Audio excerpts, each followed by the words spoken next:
Bueno, muy buenos días.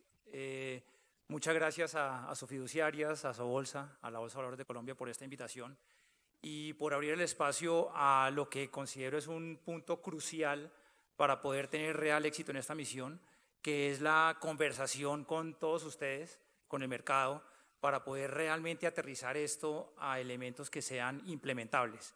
Y esto no se va a dar si no hay una especie de consenso entre todos los participantes del mercado, las autoridades, etcétera. La presentación está algo larga. De una vez pido disculpas a Jimena y a los organizadores porque no hay forma de que no vaya a pasar un par de minuticos, pero trataré de que sea solo un par de minuticos. Entonces, pues vamos a lo que vinimos. Les voy a contar de dos cosas muy rápidamente lo que fue el proceso de la misión y me voy a enfocar en lo que es el listado de recomendaciones para llegar un poco más al detalle de lo que tienen por ahí un documento que está en la URF, se ha venido discutiendo algo de esto, pero bueno, hacia allá quiero llegar. ¿Por qué se hizo la misión? Bueno, hay dos elementos que hay que considerar. Por un lado teníamos un mercado que desde muchos puntos de vista parecía roto, parecía que la puerta estaba cerrada para pequeños y medianos inversionistas y emisores. Estamos rezagados con respecto a nuestros pares y además hay una amplia evidencia empírica, una amplia documentación académica de que tener un buen mercado de capitales, un mercado de capitales desarrollado, ayuda al desarrollo económico de un país, ayuda a su productividad, ayuda al bienestar social. Entonces, pues parece una buena idea arrancar por aquí. Pero, ¿para qué una misión? Creo que hay 4 puntos que se pueden resaltar. Uno, pues, esto está posiblemente sobrediagnosticado. Llevamos ya más de 10 años de todo el mundo pensando, echando análisis para sacar documentos, para sacar discusiones en foros, etcétera. Una misión puede tomar esto que ya se ha construido y construir justamente sobre este sobrediagnóstico. Además, pues bueno, no sobra tener una visión independiente de las autoridades, independiente de los agentes locales. Pero muy importante, yo creo que es el punto más importante, realmente el tener una misión ayuda a tener una perspectiva agregada de todos los puntos que están involucrados en esos estudios. No se va a estudiar un sector o un producto, o bueno, se va a estudiar todo lo que tenga que ver con el mercado de capitales. Bueno, y esperamos, ojalá sea así, que el mismo punto de la misión sea una especie de jump start para poder enfocar y congregar a todos los participantes hacia un norte común. Esperamos que sea así. Bueno, en este sentido, pues la misión buscaba básicamente encontrar o investigar un poco más en qué es lo que estaba roto, por qué de pronto era tan difícil para los emisores participar del mercado, para los mismos inversionistas pequeños, de pronto había talanqueras que les impedían participar en este mercado, en fin, muchos puntos, con el objetivo de proponer pasos para volver eficiente el camino desde el que tiene el capital hasta el que necesita el capital, muy conceptualmente. Claro, lo que uno quiere proponer aquí es que sea la sociedad colombiana la que la que se sienta dueña del emprendimiento del país, y un buen mercado de capitales puede colaborar muy activamente en esto. En ese sentido, entonces, el objetivo de la misión pues, se basó en buscar un mercado que fuera amplio, profundo, líquido, diverso, en beneficio de la sociedad. Las recomendaciones, como tal, como ustedes han leído, se diseñaron para favorecer el desarrollo del mercado de capitales como tal. ¿Y qué entendemos por el mercado de capitales? Nos robamos la definición que existe en la ley. Es el conjunto de las actividades financieras, bursátil, aseguradora y bueno, cualquier otra actividad que esté encaminada o relacionada con el uso, con el aprovechamiento de los recursos que se captan del público, ya sea vía bancos o vía valores. Y en este punto pues es interesante mostrar lo que la misión del 96 ponía como mapa de lo que es el mercado de capitales, donde se dividía en el sector intermediado y no intermediado, y el no intermediado se dividía en sus productos, acciones, bonos, derivados, en fin. La verdad es que en las discusiones no había mucha transformación de esto. Lo de la derecha sigue siendo más o menos nuestro mapa del mercado de capitales, sin embargo, pues la definición general y pues en el momento en que entre muchas otras cuestiones, pues sería la de la izquierda. Solo para tenerlo claro, dentro de este proceso se buscó plantear las discusiones en un plano estructural, no ir a enredarse con mucho detalle, aunque esto fue inevitable de vez en cuando, pero siempre tratábamos de ver qué ejes estructurales subyacían a todas estas discusiones. Y como lo decía Roberto hace unos días, lo que se planteaba aquí no era mirar los mercados que fueran los mejores del mundo y tratar de copiar lo que se estaba haciendo allá, sino mirar la idiosincrasia colombiana y tratar de diseñar unas propuestas que fueran las más adecuadas para nuestro mercado.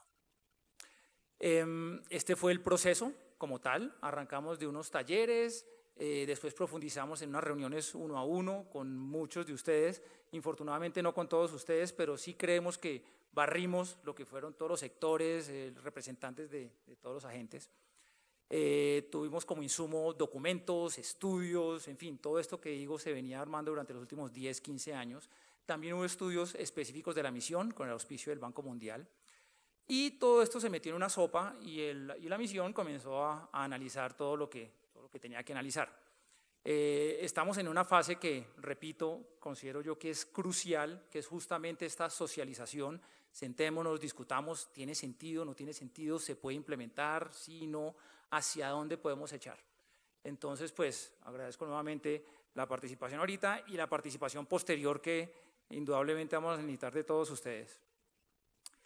Antes de entrar entonces al meollo del asunto, quiero hablar de lo que es la misión de la misión. Esto no se creó desde el principio de la misión, sino que se fue de cierta forma convergiendo a esto. Y como les venía diciendo, como comenzamos este proceso fue vía unos talleres que se enfocaron en lo que era demanda, oferta, infraestructura. Ahí se crearon muchas mesas redondas de donde salieron muchos elementos de mire, por aquí debe ser, de pronto por allá, me duele aquí, me duele allá, no tengo, sí tengo, y bueno, comenzó a ponerse aquí sobre un conjunto ese listado de preocupaciones, que se complementó con lo que venía diciendo yo, que se profundizó después estos talleres con reuniones 1 a 1, con agentes del mercado, con autoridades, con gremios, con centros de estudio, en fin, para atacar un poquito más esos puntos. Además que los talleres de pronto no brindaban un ámbito de privacidad en el que se pudiera hablar un poquito más tranquilamente, tratamos de abrir esos espacios.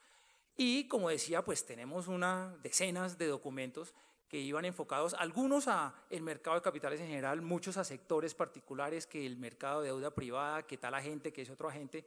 Pues bueno, todo esto lo tomamos y con lo que terminamos fue con lo que ustedes ven ahí, una maraña de cuestiones que la verdad era difícil de pensar, bueno, ¿cómo agregamos, cómo arranca uno a hacer este análisis? Y de pronto ingenuamente lo que uno pensaría es, tenemos aquí cientos de elementos, pues lo que puede ser natural es pues agrupémoslos un poquito, organicémoslos en orden de prioridad y ataquemos los primeros 20 o 25 hasta donde nos dé el tiempo. Y por aquí arrancaba un poquito la cuestión. Sin embargo, las mismas sentadas y muy prontamente las reuniones de la misión dio para decir, un momentico, esto de pronto no es la forma de hacerlo. Esto nos eleva un poquito hacia esos 6 ejes temáticos de los que hemos venido hablando todos estos días. Y nuestro norte y la misión de la misión es propender por estos 6 puntos. ¿Qué son? Primero, establecer un mercado que sirva a la sociedad para potenciar su crecimiento y el bienestar económico. Esto pues tiene tanto de ancho como de largo, pero hay que tenerlo bien presente. Aquí la verdad lo que se busca no es una foto en donde el volumen en la bolsa creció, se multiplicó por 10. Bueno, a la bolsa le encantaría esto, obviamente, pero ese no es un fin. No nos interesa una foto linda, nos interesa tener un buen mercado de capitales porque esto nos lleva a una buena plataforma para el crecimiento económico, para bienestar social, etc. Claro, este punto hablaba también de inclusión amplia en el mercado de toda la ciudadanía, de tener más eficiencia en ese ir y venir de los capitales. 2, promover un mercado accesible y abierto a nuevos participantes, agentes y competidores. En una palabra, competencia. Y eso es algo que hace falta en este mercado.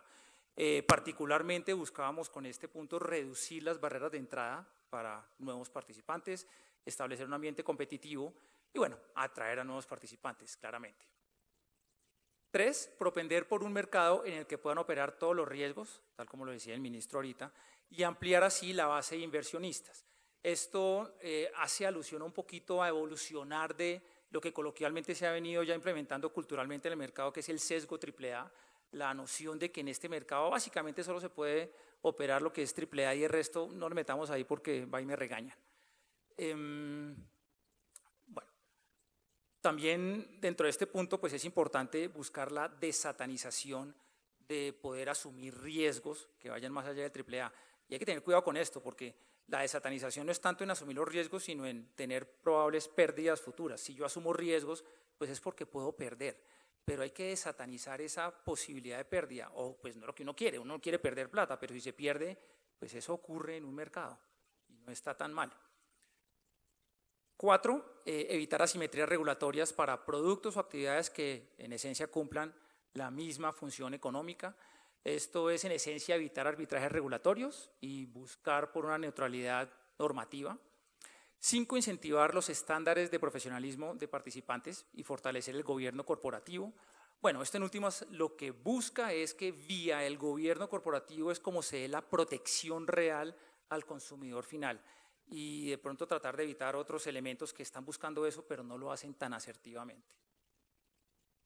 Aquí hay un punto bien importante que subyace este elemento y es que dentro de todo esto se busca que la misma sociedad pues sea conocedora de lo que es su mercado, de sus agentes, de su regulación, de sus productos. Es decir, hay que ampliar este conocimiento de lo que es el mercado, porque para la mayoría de la sociedad el mercado es una cosa que está por allá para un curubito y no debe ser así. Si es así, hay algo mal. Entonces, este punto busca también esa socialización del entendimiento del mercado. Y 6, es reforzar la regulación y supervisión hacia una gestión basada en principios de riesgos para asegurar la disciplina del mercado.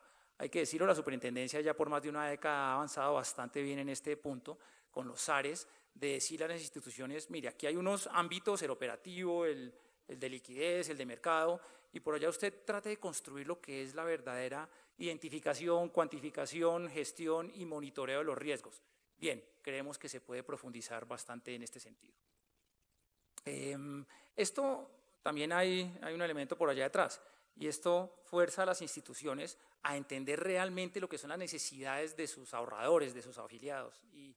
Y ustedes ven repetitivamente en el documento, bueno, para aquellos que lo han abierto, que todo el tiempo estamos hablando de estos principios de gestión de riesgo. Y ahorita ampliaría un poquito en esa dirección.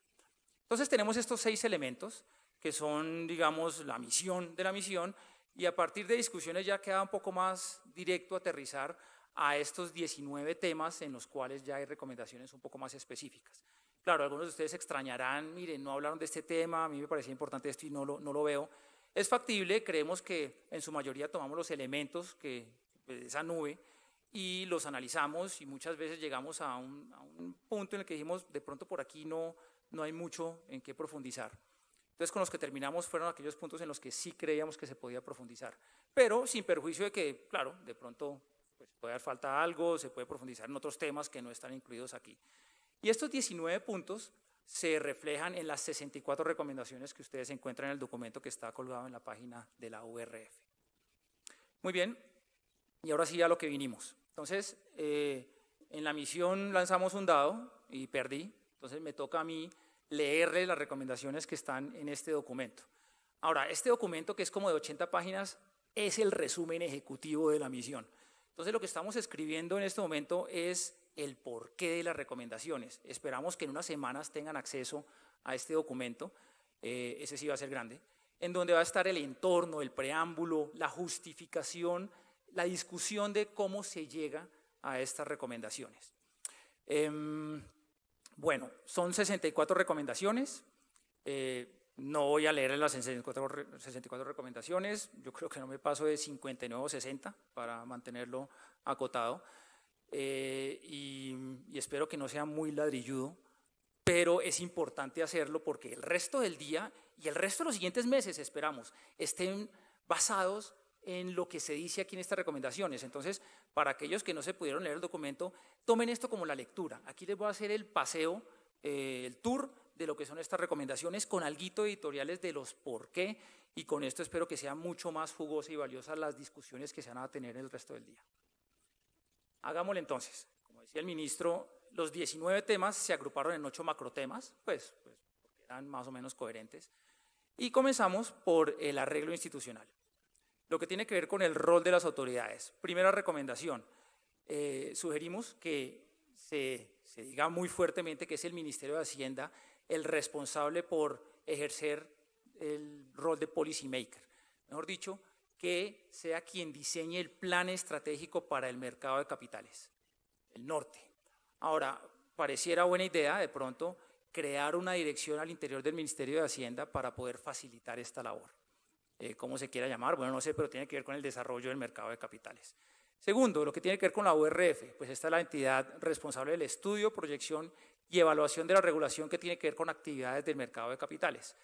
Para poder hacer la labor que prevemos para la URF, entendemos que se tiene que ampliar bastante su ancho de banda. Además, hacemos una recomendación para que la regulación que saque relacionada con estas actividades tenga su análisis ex ante y ex post. ¿Cómo creo yo que va a ser el esquema de costos-beneficios cuando yo implemente esto? Y después del hecho, ¿cómo fue? Para poder ir revisando e ir recalibrando esas regulaciones. Bueno, me faltó una, y es que la regulación se enfoque en lo que es el concepto de gestión de riesgo, más que en reglitas aquí y allá tratando de coadministrar. Lo que es la superintendencia, pues es la única entidad responsable de la vigilancia estatal de aquellas personas que realizan estas actividades. Algunos puntos, como decía, ya la super hace esta supervisión basada en riesgos, creemos que se puede supervisar y creemos que la super tiene un rol muy importante para liderar que esto culturalmente trascienda hacia las entidades pues, que deberían comenzar a hacer todo esto.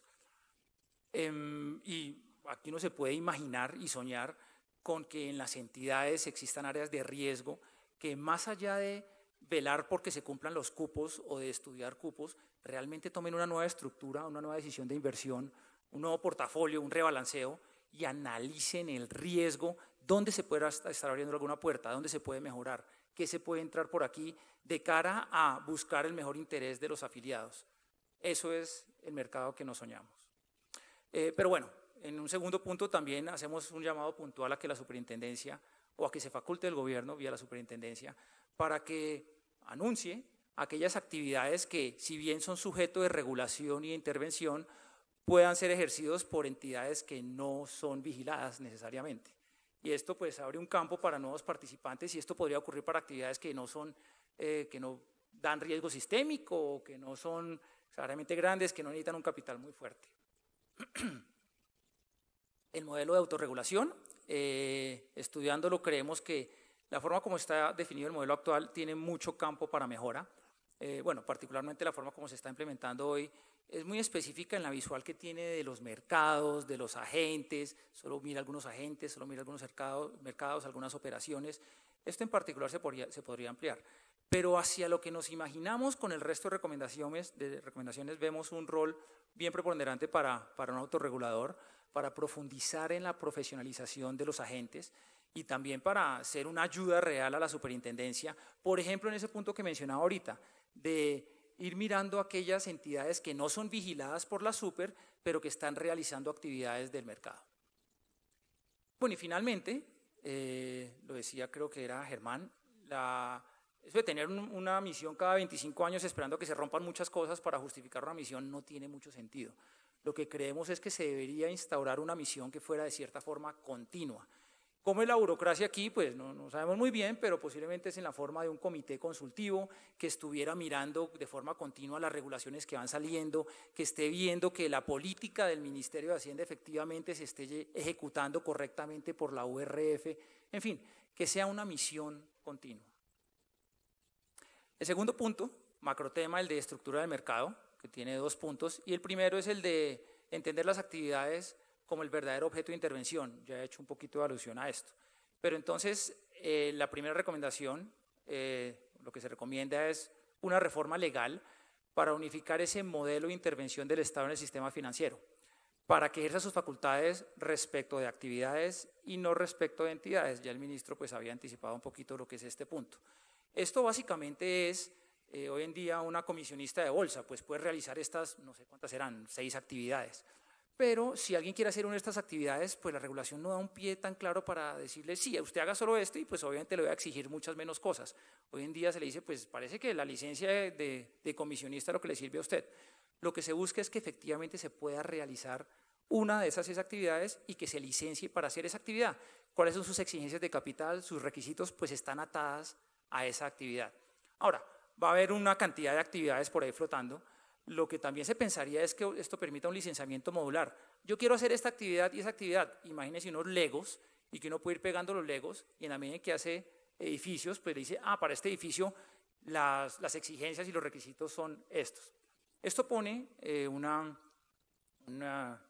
pues a la URF, digamos, a pensar en que la regulación también diga muy claramente cuándo esta actividad no debería llevarse a cabo al tiempo que esta actividad. Y eso es muy importante. Hoy en día existe esa muralla, digamos, cuando se piensa en entidades, pero pues para moverse hacia actividades hay que tener eso muy en cuenta. Perdón, esto al rojo. El tercer punto es bien importante y es una aclaración de lo que hoy parece confundir a muchos agentes del mercado por la interpretación de pronto de la delegación de profesionalidad. Entonces lo que pedimos es que la regulación aclare cuando una tarea que conduce a la realización de una actividad puede ser tercerizada. Hoy en día hay algo de confusión ahí, entonces pues ante la duda abstente, creemos que hay muchas tareas que deberían poder tercerizarse, claro, sin delegar la responsabilidad, pero que se permita pasar la tarea como tal a un tercero. El segundo punto aquí y el segundo y el tercer punto van relacionadas a unos tipos de actividades. Aprovechamos este llamado para hacer doble clic en dos tipos de actividades en donde creemos que ya está bastante avanzado el mercado para poder pensar en aterrizar regulaciones un poquito más, más aterrizadas, valga la redundancia. La primera es la de Asset Management, en donde ya esta es una actividad que debería pensarse como una actividad regulada bajo estos estándares. En particular, por ejemplo, que se promuevan la existencia de arquitecturas abiertas, que un asset manager que pertenece a una casa pues pueda acceder a productos que son distribuidos por otras casas y esto en beneficio del mercado. También, particularmente relacionado con el punto que yo decía arriba, ser precisos en que se permita a los asset managers contratar mandatos de inversión, que eso hoy en día pues no está claramente especificado y entonces la abstención es lo que prima. La segunda actividad que aterrizamos un poco es la de distribución en el mercado, la de intermediación, en donde creemos que puede haber muchas figuras y cada una de estas podría definir una actividad que permitiría justamente la entrada de distintos participantes que quieren realizar un pedacito aquí o un pedacito allá.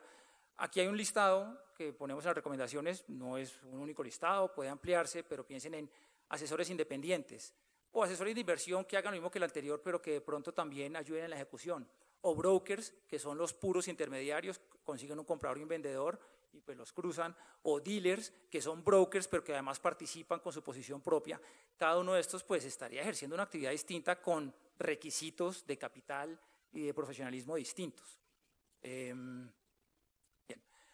Y algo que es también transversal en casi todas las recomendaciones es, todo esto va a tener éxito en la medida en que se piense en fortalecer el gobierno corporativo de todos los agentes del mercado y este gobierno corporativo siempre tiene que ir alineado en los mejores intereses de los ahorradores y de los consumidores. Hay que construir un gobierno corporativo fuerte, pues por un lado para que las cosas pues comiencen a suceder como tienen que suceder, pero también para darle credibilidad al resto de la sociedad. El tercer tema es el de emisión y oferta de valores. Entonces, lo que aterriza un poco las recomendaciones de la misión es crear 3 pisos para emitir primariamente valores. Uno es básicamente el que existe hoy. Hay algunos llamados particulares, elementos que existen ahí, pero el que existe hoy es el grande, el que es accesible para todo el mundo. Mi abuelita puede comprar una acción en ese mercado y claro, tiene unos requisitos amplios de lo que es la exigencia de información y pues se requiere un permiso de la super para poder hacer esto, en fin. El segundo es lo que de pronto pretendió el segundo mercado, pero queremos ya más asertivamente llamarlo el mercado privado, que sea un mercado en donde el vendedor de un valor y el comprador de un valor se sientan en una mesa y negocian lo que tengan que negociar, el precio, la información que espera el comprador, etcétera, que sea una verdadera negociación privada. Esto no exigiría permiso de la super como tal. Claro, sí se necesita registrarlo pues para poder ordenar el mercado adecuadamente. ¿Quiénes podrían acceder a este mercado? Pues ya mi abuelita, espero que no, sino serían como institucionales, serían lo que llamamos aquí inversionistas calificados, inversionistas institucionales, fondos de capital privado, FICs, en fin, cosas de ese estilo. De pronto también personas naturales, ¿por qué no? Que cumplan con los requisitos mínimos de capital, de portafolio, etcétera.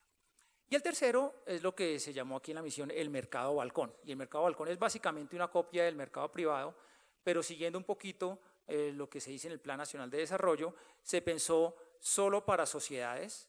Arriba un fondo podría emitir deuda, por ejemplo. Aquí es solo para sociedades y emisiones de tamaño pequeño. Que es tamaño pequeño, pues nos poníamos un número como 20.000 millones de pesos, pero es pensado hacia allá.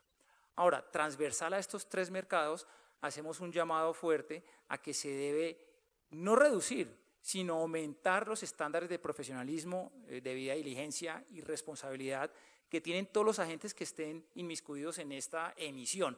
El mismo emisor, sus administradores, el estructurador, el banco de inversión, los abogados, los auditores, todos ellos al final deben poner una firma en lo que es la información que se está revelando para poder hacer esta emisión. Pues bien, esa firma debería traer un ámbito de responsabilidad de que lo que se está presentando aquí como información es verídico, es actualizado, no falta algo relevante o material, etcétera.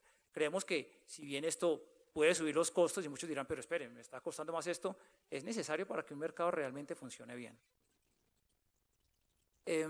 Esto lo hicimos un poco tímido, lo estudiamos, hay ventajas y desventajas. En vez de hacer un llamado particular, hacemos un llamado global a que se investigue un poco más profundamente la posibilidad de emitir acciones duales.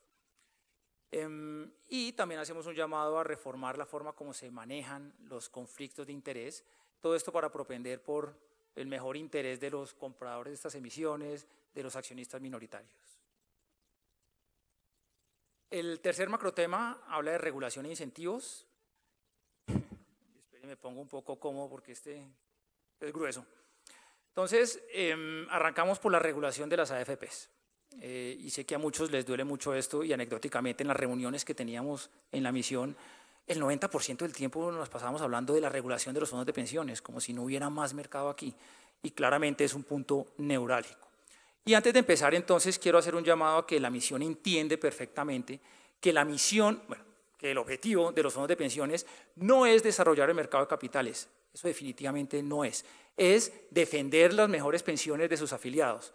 Sin embargo, encontramos que en lo que voy a decir aquí, todas estas recomendaciones ayudan a las dos. Por un lado, propenden por un mejor cuidado hacia el afiliado y por unas mejores pensiones, y por otro lado, además, fortuitamente ayudan al desarrollo del mercado de capitales, y esto nos da bastante fortaleza para poder emitir lo que voy a decir ahorita. Entonces, primero, repetir un poquito lo que venía diciendo, pero ya enfocado a AFPs, es enfocar la regulación y supervisión a principios de gestión de riesgo.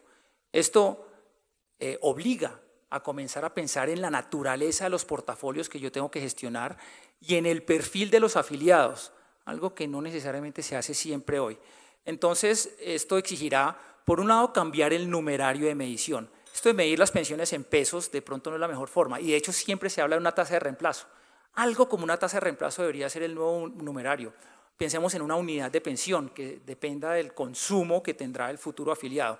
Pues bien, esa debería ser la variable objetivo sobre la cual yo mido el retorno y el riesgo. Y además, pues, propender por una adecuada segmentación de afiliados. Multifondos hace unos 8 o 9 años dio un paso correcto en que pasáramos de un portafolio para todo el mundo a, bueno, 3 portafolios.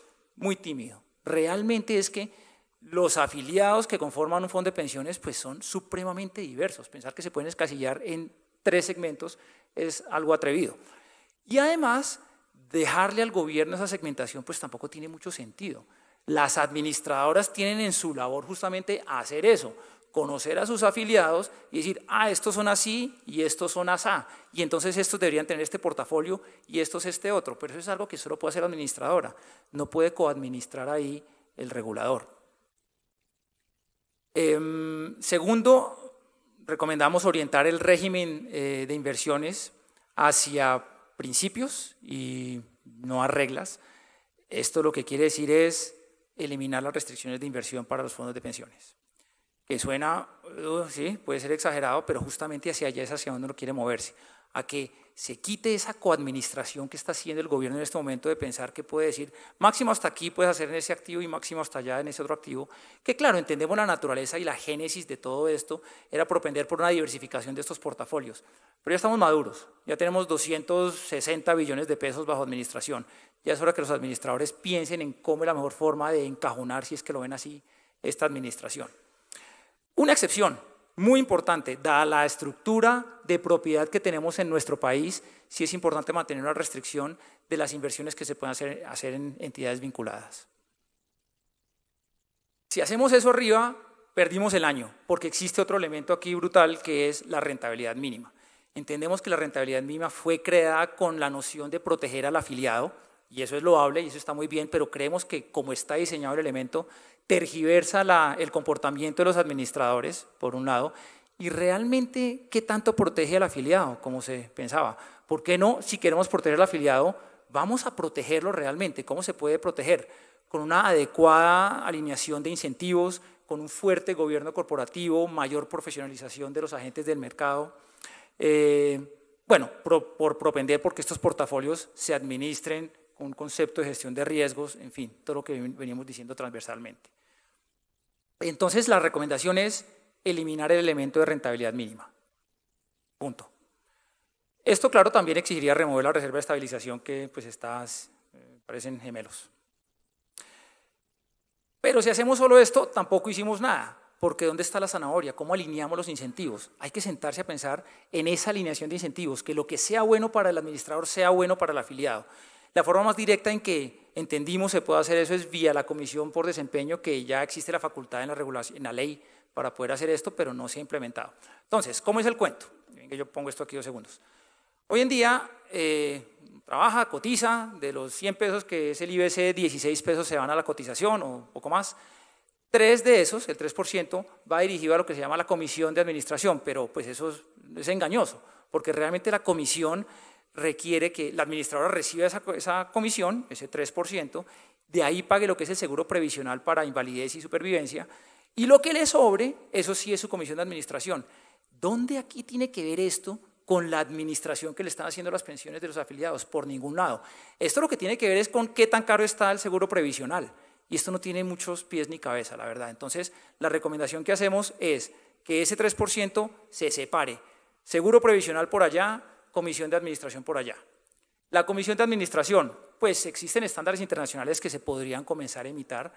Creemos, y aquí damos pautas, la parametrización de esto va a ser bastante compleja si se decide llevar a cabo, pero pues conceptualmente hacia donde vemos que esto puede funcionar es así. Que haya un elemento fijo que básicamente cubra la operación de las administradoras. Puede ser una combinación de algo que dependa de los flujos mensuales, algo que dependa de los activos bajo administración, eso está bien, pero que cubra los costos y no más. No tienes utilidad si no haces lo del otro lado. Lo del otro lado sí es la zanahoria, la comisión por desempeño, que sería algo posiblemente variable con respecto a la rentabilidad que se tenga sobre los activos bajo administración. Y aquí hay unos rollos que hay que ser pensados.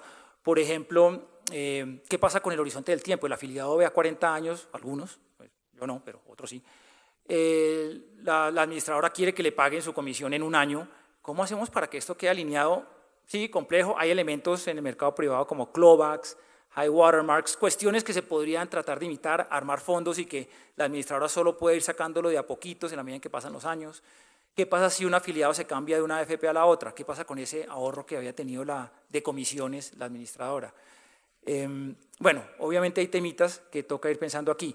También, ¿qué pasa con la injusticia de la gente que ya ha venido cotizando pues, con cierta comisión y que aquí en adelante le van a cambiar su estructura de comisiones? Bueno, todo esto toca aterrizarlo. Seguro previsional. Entonces, el que lleva por allá.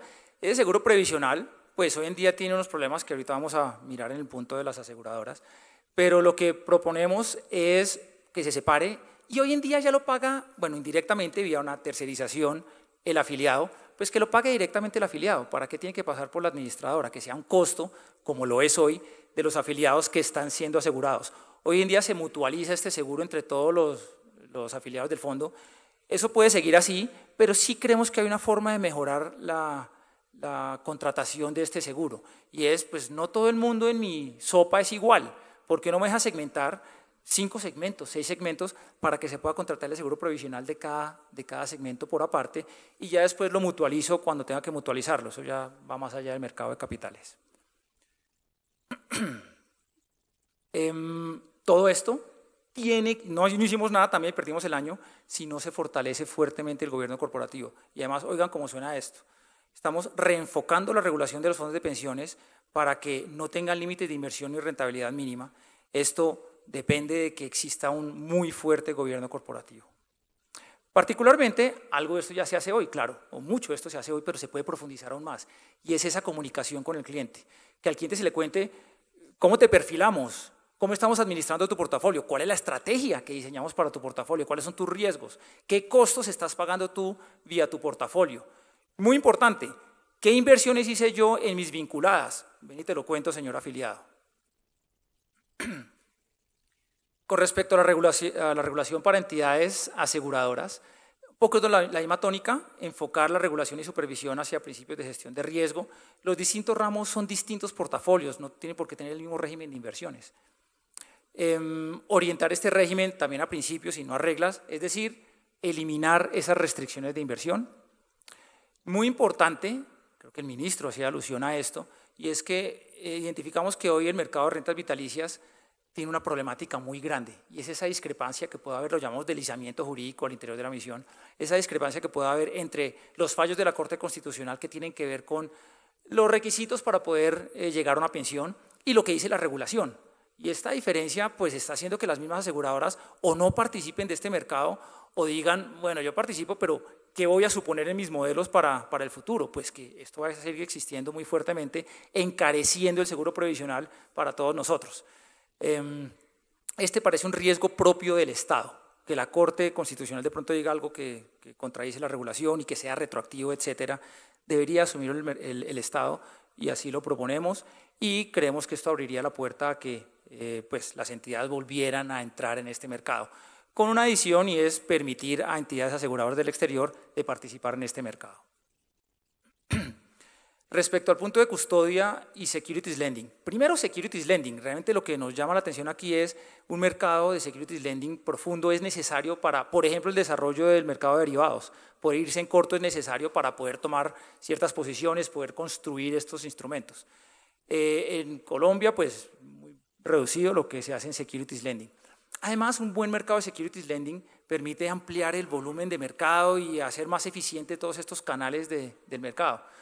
Hoy en día la mayoría de las emisiones las compran los buy and hold y se quedó ahí. Un mercado de securities lending permitiría redinamizar este mercado y hacia allá queremos ir. ¿Cuál es el mecanismo para hacerlo? Pues creemos y además fortuitamente vemos en este un canal muy interesante para propender por la seguridad del mercado. Creemos que la custodia de valores es el mecanismo para profundizar el mercado de securities lending. En ese sentido, entonces, hacemos algunos llamados para ampliar no solo la oferta de servicios, en el mundo son los bancos los que ofrecen este servicio, aquí son las fiduciarias, sugerimos permitir que los bancos también ofrezcan este servicio. Además, el mercado de securities lending es muy detallado en lo que es poder prestar plata de corto plazo, abrir cupos intradía. Un banco está llamado para hacer eso. Entonces creemos que los bancos deberían participar de este mercado. Pero también ampliar la cobertura de este servicio de custodia. ¿Cómo hacerlo? Y aquí nos toca hablar de algo blasfemo, que es obligar, no vimos una salida a esto. Entonces, por un lado, a los que manejen portafolios de terceros, pues no obligar, poner una zanahoria de que el costo de la custodia pueda asignarse al portafolio administrado. Pero para las demás entidades vigiladas, una vez más, viendo los pros y los contras, creemos que el conducto razonable es obligar a contratar custodia. Ahora, ojalá con todo el cuidado de la regulación en cuanto al costo-beneficio de cómo se regula esta obligatoriedad. Punto de vista de asesoría en el mercado, que es el séptimo punto, es una regulación que salió hace no mucho, el año pasado, si no estoy mal. Creemos que pues, el norte es tal cual el que es, y es profundizar un poquito y establecer lo que son las reglas para hacer esta asesoría.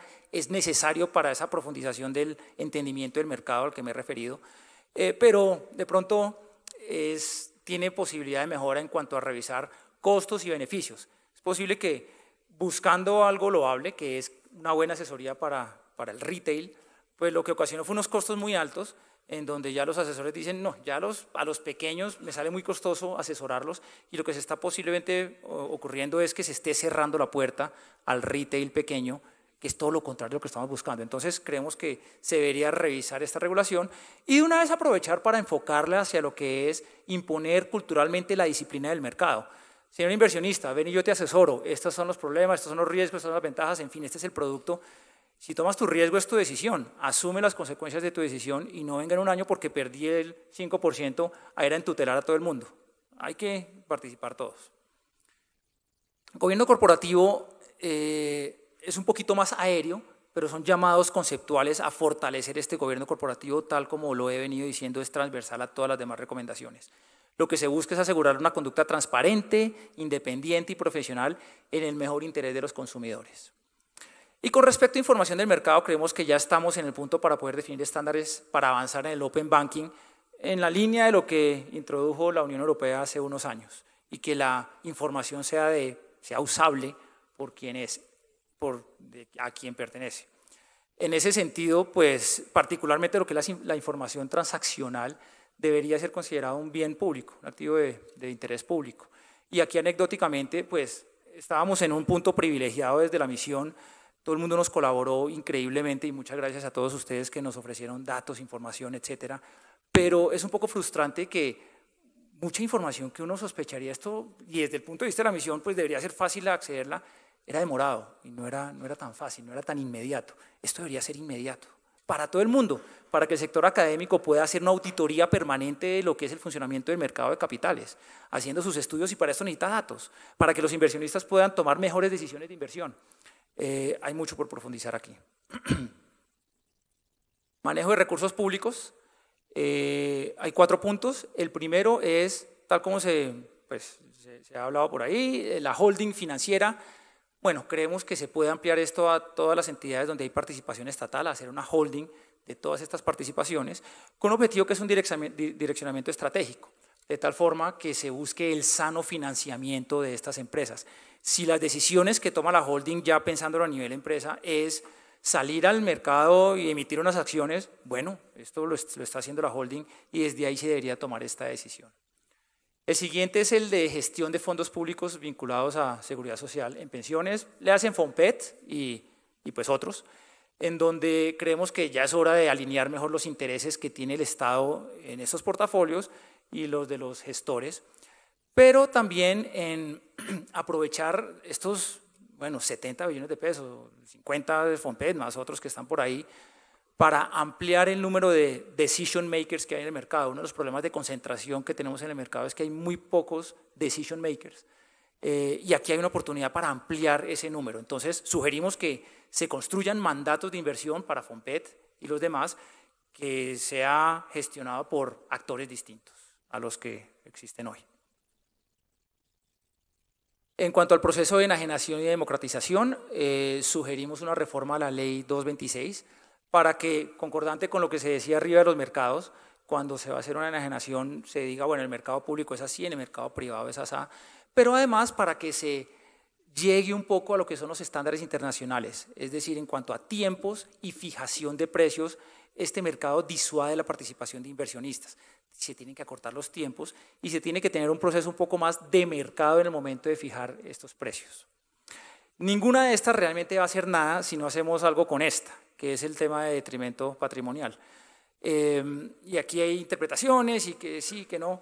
Lo que sugerimos es revisar o precisar la forma en la que se evalúa si hay detrimento patrimonial o no, específicamente lo que dice el artículo 6 de la ley 610 del 2000, y que se dirija hacia unos principios que hablen de no existe detrimento si cumplió con las reglas externas, la normativa interna, con el proceso, todo está bien hecho, usted arma un portafolio ante la incertidumbre futura, porque es que nadie conoce el futuro, y si tuvo pérdidas con todo esto, este resto de cuestiones bien hechas, pues eso no debería ser considerado detrimento patrimonial.